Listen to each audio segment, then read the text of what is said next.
కూకట్పల్లిలో ఒక మహిళ మరొక మహిళను అతి దారుణంగా చంపింది. ఆమె ఎలా చంపిందో తెలుసా? చెబితే మీరందరూ ఖచ్చితంగా షాక్ అవుతారు. ఆమె ఒక వైశ్య. చంపింది ఎవరో కాదు, తన ప్రాణ స్నేహితురాలే. ఎందుకో తెలుసా? కేవలం నగలు కోసం ఆమెని అతి దారుణంగా ఒక నిర్మానుష్యమైన ప్రాంతానికి తీసుకొచ్చి తన గొంతు కోసు చంపేసిందంటూ కూడా వార్తలు వచ్చాయి. అసలు ఏం జరిగింది, ఎలా జరిగింది, ఈ పూర్తి విషయాలన్నీ కూడా మనం తెలుసుకునే ప్రయత్నం చేద్దాం. Hello guys, welcome to our channel. నిన్ను మీ తేజ. కూకట్పల్లి సమీపంలో ఒక దారుణమైన హత్య జరిగింది. ఒక వైశ్య మరొక వైశ్యను అతి దారుణంగా చంపింది. అసలు ఎలా జరిగింది, ఏం జరిగింది? ఇది జరిగి 2 వారాలు అవుతుంది. అయితే పోలీసులు ఎవరైతే అనుమానితులుగా ఉన్నారో వాళ్ళందరినీ అరెస్ట్ చేశారు. అయితే వాళ్ళు విచారించినప్పుడు ఒక మహిళ నిజాలన్నీ కూడా కక్కేసింది. ఆ మహిళ ఆమెను చాలా దారుణంగా చంపింది. స్వయంగా ఆమె ఒప్పుకుంది. అసలు వాళ్ళిద్దరి మధ్య ఏంటి గొడవలు, చంపడానికి గల కారణాలేంటి, ఈ విషయాలన్నీ కూడా పూర్తిగా తెలుసుకునే ప్రయత్నం చేస్తే కొన్ని నిజాలన్నీ కూడా ఆమె బయట పెట్టింది. వాళ్ళిద్దరు కూడా సెక్స్ వర్కర్స్. కేపీహెచ్పి మెట్రో దగ్గర ఎన్నో ఏళ్ల నుంచి కూడా వాళ్ళు వర్క్ చేస్తున్నారని చెప్తున్నారు. అయితే ఎన్నో ఏళ్ల నుంచి కాదు, ఆమె రీసెంట్గానే వచ్చిందని కొంతమంది స్నేహితులు చెప్తున్నారు. అయితే ఆమె మాత్రం అబద్ధం చెప్తుంది. మా ఇద్దరికి ఎప్పటి నుంచో పరిచయం ఉంది, మా ఇద్దరికి లావాదేవీలు చాలా ఉన్నాయంటూ కూడా కావాలని లేనిపోని అన్ని చెప్తున్నట్టు కూడా ఆమె ప్రయత్నించింది. అయితే ఈ ప్రియాంక ఎవరైతే చనిపోయిందో ఆమె పేరు ప్రియాంక. ఆమె రీసెంట్గా హైదరాబాద్ వచ్చింది. ఆమెకి భర్త కూడా ఉన్నారు. ఇద్దరు కూడా కేబిహెచ్పి దగ్గర ఒక రూమ్ రెంట్ తీసుకుని వాళ్ళిద్దరూ ఉంటున్నారు. సో ఇదే క్రమంలో డబ్బు కోసం, సంపాదన కోసం కేబిహెచ్పి మెట్రో దగ్గర ఆమె వైశ్యగా పనిచేస్తుంది. మీ అందరికీ తెలుసు, కేబిహెచ్పి మెట్రో దగ్గర ఇప్పటికే చాలా మంది కూడా పెరిగిపోయారు. సో పోలీస్ టీమ్స్ కూడా ఇప్పటివరకు డివైడ్ అయ్యి వాళ్ళ పైన అటాక్ చేస్తున్నారు. అయినా కూడా అరికట్టలేకపోతున్నారు. ఎందుకంటే చాలా ఇప్పటివరకు వాళ్ళకి సంబంధించి చాలా తీర్పులు వచ్చాయి. అది వాళ్ళకి తప్పదు, ఇంకా వాళ్ళకి వేరే మార్గం లేక అది చేయాల్సి వస్తుందని. కాకపోతే ఇక్కడ ఆమెకు హస్బెండ్ ఉండి కూడా ఇలా చేస్తుందంటే ఇది నిజంగా చాలా అవమానమే. మరి వాళ్ళు ఎటువంటి పరిస్థితుల్లో ఇలా సంపాదిస్తున్నారో పాపం దేవుడికే తెలియాలి. అయితే అసలు వీళ్ళిద్దరి మధ్య యొక్క గొడవ ఏంటంటే వెండి ఆభరణాలు. ఈమెకు ప్రియాంక అనే అమ్మాయికి వాళ్ళ ఊరు వెళ్లాల్సిన అవసరం ఉంది. అయితే తన దగ్గర ఉన్న ఆ వెండి ఆభరణాలు అంటే మెడలో నెక్లెస్ కానీ, చెవులుకున్న చౌలీలు కానీ, అలాగే కాళ్ళకి గజ్జెలు, ఇవన్నీ కూడా ఆమెకి ఇచ్చి వెళ్తే బెటర్ అని ఆమె ఆలోచించింది. ఎందుకంటే వాళ్ళ భర్త మీద నమ్మకం లేదు. అంటే ఎక్కడైనా తాకట్టు పెట్టేసి ఆ డబ్బులతో తాగేస్తాడని చెప్పి ఆమె తనను నమ్మి ఇచ్చింది ఎవరికంటే మంజుల. ఆమెకి 35 సంవత్సరాలు. ఆమె కూడా ఒక వైశ్యే. ఆమె జగద్గిరి గుట్టలో ఉంటుంది. ఆమె ఎవరితో ఉంటుంది, ఎలా ఉంటుంది, ఆ విషయాలన్నీ కూడా పూర్తిగా బయటికి రాలేదు. సో ఖచ్చితంగా వాటిని కూడా బయటికి తీసుకొచ్చే ప్రయత్నం మేము చేస్తాము. అయితే ఆమెకిచ్చి నిజామాబాద్ బోధన్ వెళ్ళింది. సో మరి కొన్ని రోజులు అక్కడ ఉండి తర్వాత మళ్ళీ తిరిగి కేబిహెచ్పి రావడం జరిగింది.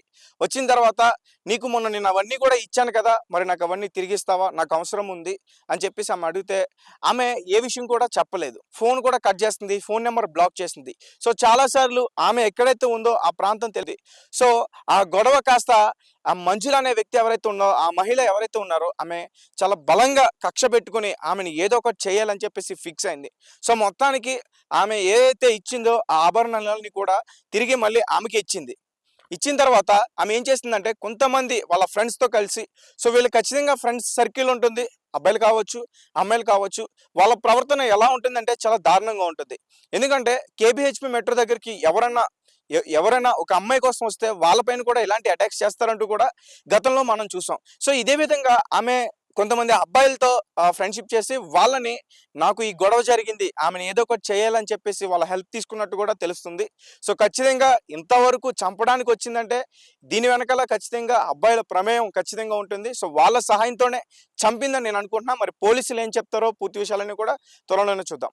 అయితే ఇచ్చిన తర్వాత ఆమెను బెదిరించింది. చాలా రోజులు నేను చంపేస్తా, లేదంటే నేను అసలు ఇక్కడ ఉన్ననే ఉన్నాను అని బెదిరించింది. పాపము ఈమెకేమో చిన్నది, 23 సంవత్సరాలు. వాళ్ళ భర్తతో చెప్పలేదు. చెప్దామన్నా అతను సరిగ్గా ఉండడు. మరి ఇంకేం చేస్తుంది, ఏం చేయలేకపోయింది.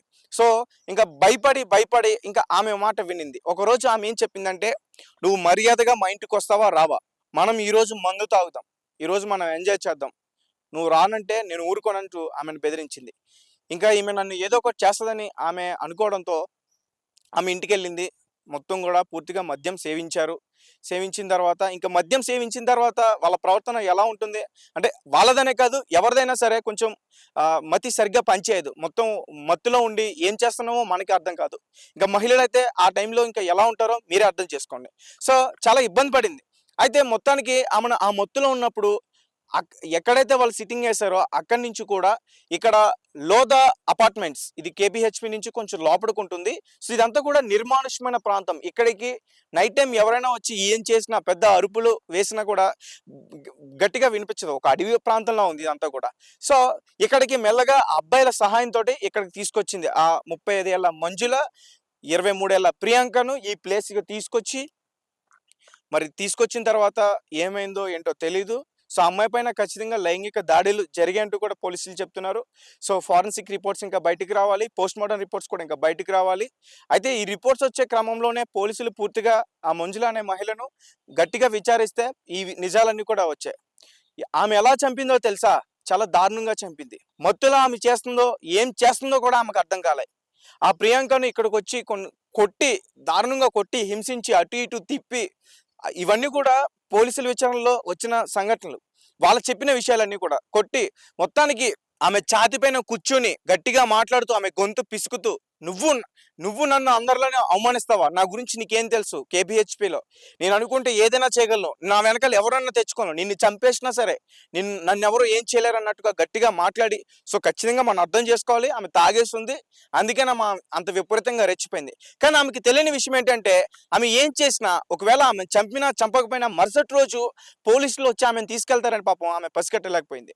సో మొత్తానికి ఆమె ఆ మొత్తులో ఒక కత్తి తీసుకుని ఆమె ఛాతిపైన కూర్చుని ఆమె గొంతు కోసేసింది. పాపం ఆ ప్రియాంక విలవిల్లాడుతూ అక్కడికక్కడే చనిపోయింది. అయితే పోలీసులకి ఈ నిర్మానుష్యమైన ప్రాంతంలో ఒక మృతదేహం ఉందని చెప్పేసి వేరే వాళ్ళు చెప్పడంతో వాళ్ళు ఇక్కడికి వచ్చి మొత్తం కూడా పూర్తిగా ఎంక్వైరీ చేశారు. ఆ మృతదేహం ఎవరిది, ఎక్కడి నుంచి వచ్చింది, ఎవరు అమ్మాయిని మొత్తం పూర్తిగా ఆరాలు తీస్తే ఆమె ఒక వైశ్య అన్న విషయం తెలిసింది. అయితే పోలీసులు ఆమె ఫ్రెండ్స్, అంటే కేబిహెచ్పి దగ్గర చాలా మంది ఉంటారు కదా, సో ఆమె ఫోటో చూపించి వాళ్ళందరినీ కూడా విచారిస్తే ఈమెతో పరిచయం, ఆమెతో ఎక్కువగా ఉంటుంది.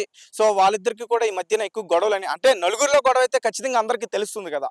సో మొత్తానికి ఆ విషయాలన్నీ కూడా పూర్తిగా పోలీసులు తెలుసుకున్నారు. ఆ మృతదేహం ఎవరిదనేది మొత్తం కూడా గుర్తించారు, వాళ్ళ కుటుంబ సభ్యులకి ఇన్ఫార్మ్ చేశారు. సో ప్రియాంక ఆ అమ్మాయి పేరు.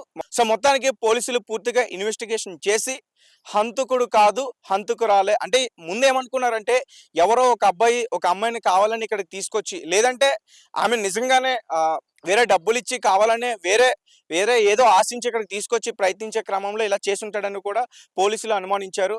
అయితే ఈ కేసు దర్యాప్తు చేస్తుంటే వాళ్ళకి కొన్ని ట్విస్టులు వచ్చాయి. మొత్తానికి పూర్తి విషయాలన్నీ కూడా బయట పెట్టారు. ఆమెను గట్టిగా విచారిస్తే మొత్తం పూర్తి విషయాలన్నీ కూడా బయటకు వచ్చాయి. సో ఒక మహిళ ఇంకొక మహిళను ఇలా చంపడం కొత్త ఏం కాదు, మనం ఈ రోజుల్లో చూస్తున్నాం. వాళ్ళు ఏమాత్రం తగ్గట్లే. సో ఇక్కడ కూకట్పల్లిలో ఈ మధ్య కాలంలో చూసుకుంటే చాలా హత్యలు విపరీతంగా పెరిగిపోతున్నాయి. అలాగే కేబిహెచ్పి మెట్రో దగ్గర చూస్తున్న వాళ్ళ అరాచకాలు చాలా దారుణంగా ఉన్నాయి. అంటే ఈ విధంగా కాదు, ఇలా తీసుకొచ్చి హత్యలు చేయడం కాకుండానే ఎవరైనా అబ్బాయిలు వస్తే వాళ్ళు కొంచెం అమాయకంగా కనిపిస్తే వాళ్ళని ఆటోలో ఎక్కించుకుని వేరే ప్రాంతానికి తీసుకెళ్ళి, వాళ్ళకి అంటే వేరే రకంగా తీసుకెళ్ళి మీతో మేము వస్తామని చెప్పి తీసుకెళ్ళి వాళ్ళని మోసం చేసే ప్రయత్నాలు కూడా చేస్తున్నారు. దీని వెనకాల కొంతమంది అబ్బాయిలు కూడా ఉన్నారు వాళ్ళకి సపోర్ట్. సో వీళ్ళందరూ కూడా అలా మోసం చేసి వాళ్ళని బెదిరించి బ్లాక్మెయిల్ చేసి, ఒకవేళ వాళ్ళ రూమ్లోకి వస్తే వాళ్ళని న్యూడ్ పిక్స్ తీసి బెదిరించి వాళ్ళ దగ్గర డబ్బులు గుంజే ప్రయత్నం అయితే చేస్తున్నారు. సో ఇప్పటికే పోలీసులు టీమ్స్గా డివైడ్ అయ్యి వాళ్ళపైన అటాక్స్ చేస్తున్నారు. కొన్ని బయటకు వస్తున్నాయి, కొన్ని బయటకు రావట్లేదు. సో మొత్తానికి ఒక మహిళ వేరొక మహిళను ఇలా చంపడం చాలా దారుణం. అలాగే 23 ఏళ్ళు ఉన్న ఆ ప్రియాంక నిజంగా ఒక వైశ్యగా ఉందంటే మనందరం కూడా సిగ్గుపడాలి. ఎందుకంటే భర్త ఉన్నా సరే, వాళ్ళ ఫ్యామిలీ ఉన్నా సరే, ఆమె ఇలాంటి పాడు పనులు చేయడానికి వచ్చిందంటే నిజంగా ఆమె పరిస్థితి ఎంత హీనంగా ఉందో మనం అర్థం చేసుకోవాలి. సో ఖచ్చితంగా అంటే ఆమె ఎలా ఆలోచించిందంటే, నాకు అనిపించింది చెప్తున్నా, అంటే ఏ పని చేసుకోవడానికి వెళ్ళినా అక్కడ ఇదే తంతుంటది, ఇలాగే ప్రవర్తిస్తారు. అంటే బట్టల షాప్లోకి వెళ్ళినా, లేకపోతే ఏదైనా మొబైల్ షాప్లోకి చేసినా, ఎక్కడ చేసినా ఇలాగే ప్రవర్తిస్తారు అబ్బాయిలు అనుకుని పాపం ఆమె మనసులో బలంగా ఉండిపోయింది. సో మొత్తానికి ఆమె తెగించి ఎవరి గురించి మరి ఇంకా ఈ పాడు పనులు చేయడానికి పాల్పడిందో తెలియదు, కానీ మొత్తానికి అందులో దిగింది. 23 ఏళ్ళకే ఇలా వయసుగా మారిపోయి ఇలా ఇప్పుడేమో చనిపోయి, నిజంగా ఆమె జీవితంలో ఇది చాలా చాలా దారుణం. సో ఖచ్చితంగా ఆమె ఆత్మకు శాంతి చేకూరాలని, ఈ కేసుకు సంబంధించి ఎవరైతే నిందితురాలు ఉన్నారో, ఎవరైతే హంతకురాలు ఉందో ఆమెకి ఖచ్చితంగా కఠినంగా శిక్ష పడాలి. మరొకరు ఈ విధంగా చేయాలంటే ఖచ్చితంగా భయపడాలని చెప్పేసి మా ఛానల్ తరపు నుంచి కోరుకుంటున్నా. కెమెరామెన్ ముఖేష్తో తేజ.